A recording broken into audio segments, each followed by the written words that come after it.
second woman has now come forward accusing Supreme Court nominee Judge Brett Kavanaugh of sexual misconduct 35 years ago. Deborah Ramirez claims Kavanaugh exposed himself to her while they were at Yale in 1983. She says it happened at a drunken dorm party, that she was forced to push him away from her.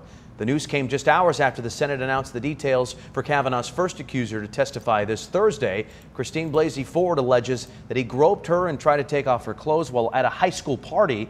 Democrats are now calling for a complete halt of the nomination process. When someone steps forward and accuses another person of this kind of sexual assault, it needs to be taken seriously. Kavanaugh has denied both accusations, calling them a smear campaign. The White House says it stands firmly behind him.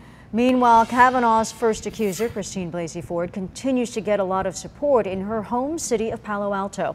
Amanda Del Castillo shows us how the community is standing behind her. Supporters of Christine Blasey Ford have remained consistent in their message to her, saying, "We have your back." And that was no different last night when neighbors gathered at this usually busy Palo Alto intersection to really echo that phrase. Hundreds of Blasey Ford supporters were standing shoulder to shoulder on every corner of El Camino Real and Embarcadero Road.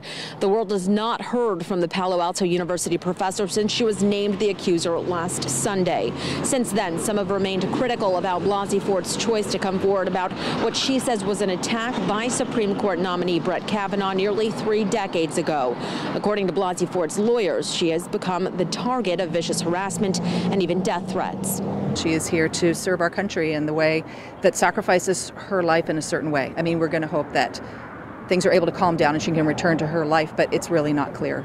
Blasey Ford is scheduled to testify Thursday in Washington. It's unclear how a new allegation against Kavanaugh will play out. Now, up until her identity was revealed last Sunday, we know that Blasey Ford and her family were residents here in Palo Alto. Since then, they've been in hiding. In Palo Alto, I'm Amanda Del Castillo, 10 News.